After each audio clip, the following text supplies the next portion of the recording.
According to an online article, Domestic Abuse Shelter Inc., 1 out of every 3 women will be abused at some point in her life.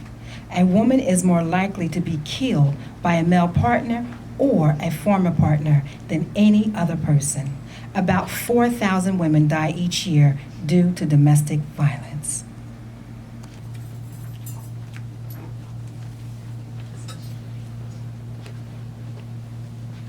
Good morning, heartache. You old gloomy side. Thought we said goodbye last night. Might as well get used to you hanging around. Good morning, heartache. Sit down.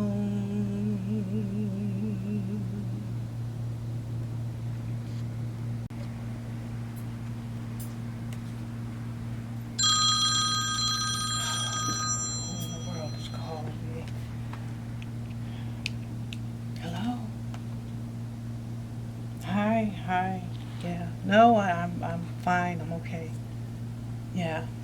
No, well, not as bad as the last time, and nothing a little makeup or sunglasses can't hide.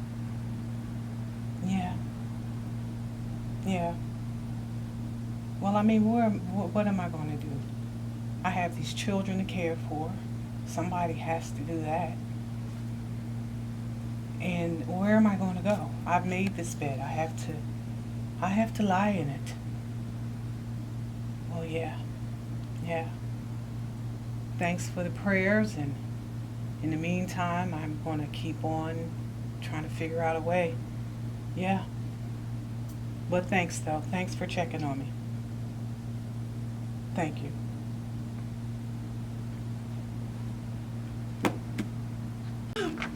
Oh, Mom! Oh, God, where is she? She must have been here. Oh, my God. Well, I got to get ready for my appointment. Oh, God, no water again?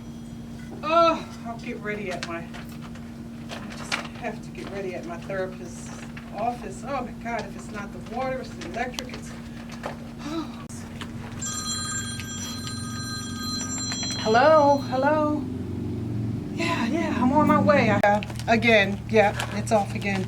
What do you mean cancel? Cancel? Listen, I had the worst dream, and I was trying to tell my mom about it, and she's not here. I have to talk about this dream. You know how my dreams are. Yeah, it was crazy, and it scared me. I need to talk to you about it. Yeah. Okay, well, I mean, I could tell you about it, but it's going to take a while. You'll have to... Okay, well, I'll try to tell you the best that I can. Okay.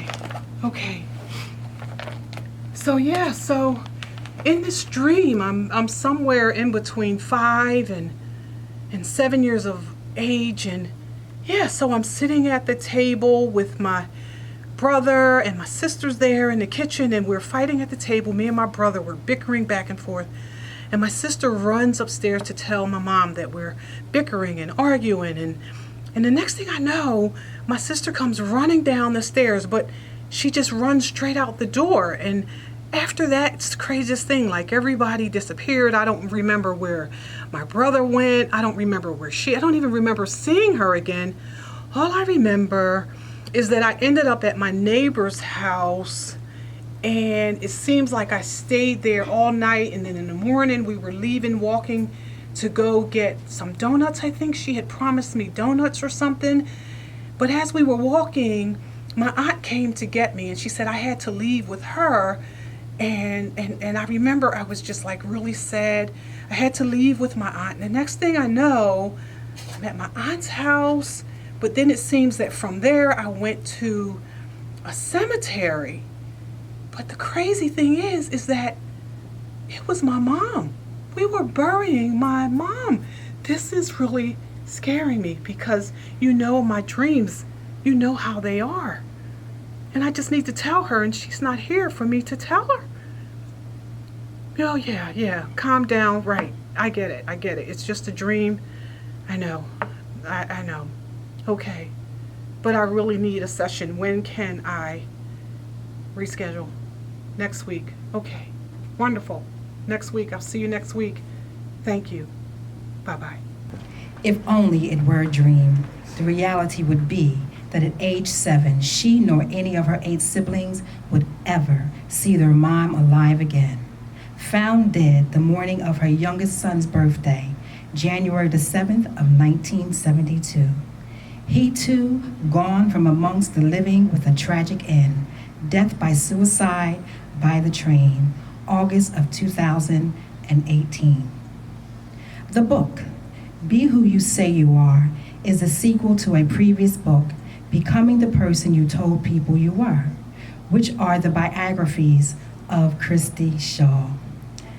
They tell the story of a younger woman's journey of introspection, discovery, and self-development. Stories of faltering, restoration, trials, and triumph, all birthed out of the persistence to defy unsurmountable odds against her. Christie views her life as one of redemptive story, a story of being savaged by God for God.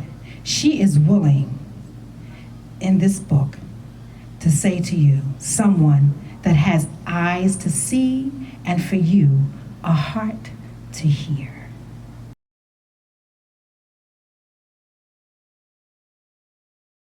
So, my story, as I say here, is your story, figuratively and literally.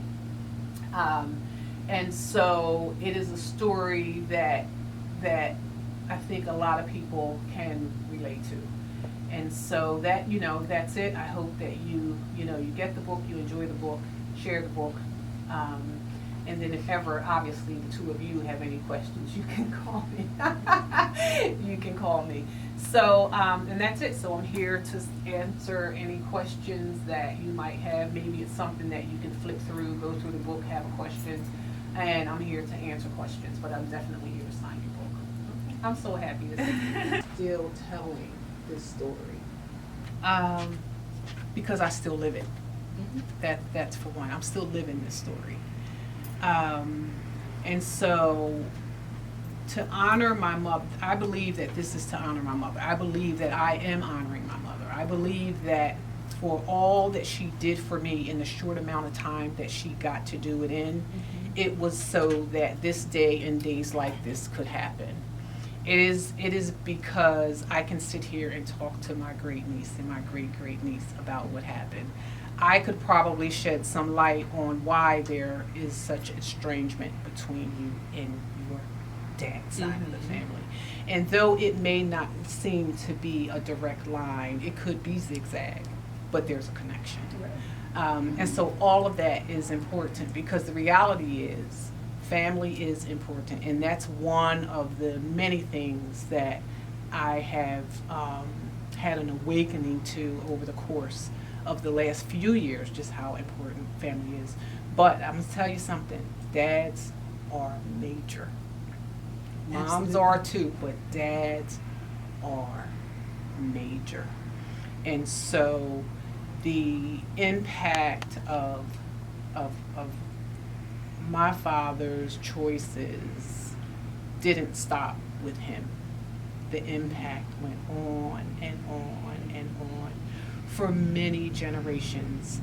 And I know that, honestly, I know I took heat for having an opinion.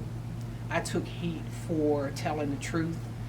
But the reality is, whether anyone tells me or not, it helped. It mattered. It made a difference. And so, because even if you don't say that it was directly attributed to something that I said or some lie that I exposed, I'd be willing to bet that what you did do is change something about what you were doing and how you were doing it as a result. And I believe that with all my heart. And I know that it definitely helped my children. We all have our inner conflicts. I still have my own. But internally, we're just going to struggle just because we are. But in terms of taking our lives by the collar and saying, this is the one I got, and we have to do this better than the way that we're doing it. Period. Because I understood the bigger picture. I understood that he was hurting, and he had been hurting all of his life. How old was he? I 50, he was 53, 4, I think. 53 or 54. Yeah, Okay, I when forget this the happened. exact age, Okay. at 19. Okay. Yeah. Yeah, we're Wow. just a couple of years apart.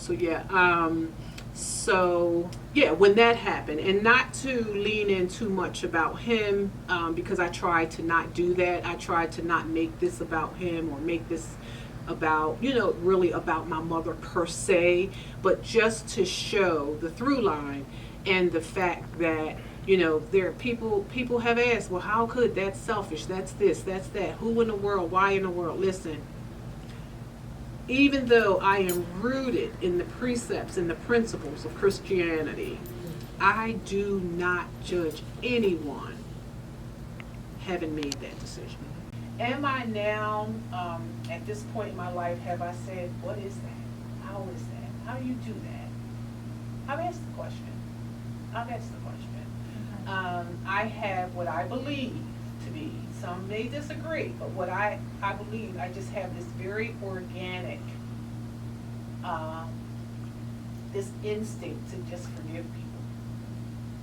No, that's divine. That's And really I divine. and I know I have it. I'm Like clear I about know that. I have it. Yeah, right? that's divine. And it's like people ask me, and then I start questioning. I don't know. Like I But just you don't have to make sense of things that you just have learned to That just process are. through, because you don't have to define it. That's Right. not your responsibility, and it shouldn't have to be obligatory. You know what I Right. mean? That's it exactly should be right. that you're going through your own process, Mhm. and you're able. I'm a counselor, so you're Mhm. going through your own process. You know what I mean? And you're able to make enough sense to give yourself a certain level of peace and harmony. You know And what I I mean? have it. Because that's Yeah. where we have to learn to live. And I have it. I Okay. have that. So I did consider the role that alcohol played. I did consider that. As a young person, I considered that, which is why I never drank. That's why I never drank. Never allowed it. Just no. So, that's one thing. And so I was raised by my mother's sister and my grandmother, raised in a totally different household, totally different circumstances. I mean, vastly different than what the experiences may have been for the others. Oh, so you all guys were not together? Oh, no, at that point. disseminated. Okay. Disseminated. Okay. So my baby brother, raised by my father, my baby brother that committed suicide was raised by my father. And so, See, I had assumed, and I apologize, that your father had gone and been incarcerated. no. Okay. Mm-mm. Wow. So he raised my baby brother, my the brother that's 6 years my senior was raised by her grandfather. And so when I talk about generational stuff, that was deep. And so my father was very much not present, but anything I wanted, he purchased. I don't know if it was to redeem himself or if it was to look a certain way in front of his wife's family, All the above. but anything I wanted. Mhm. I mean, he used to fill up his gas tank. Hess gas station back in the day used to give a doll from around the world. And he would fill up his gas tank every Friday and bring me a doll every Friday. Can I ask you one question? Did you ever have fear towards him? None whatsoever. In fact, it may have been quite the opposite. And you'll have to read about that. Yeah. But fear of my dad? No, my dad made me feel safe.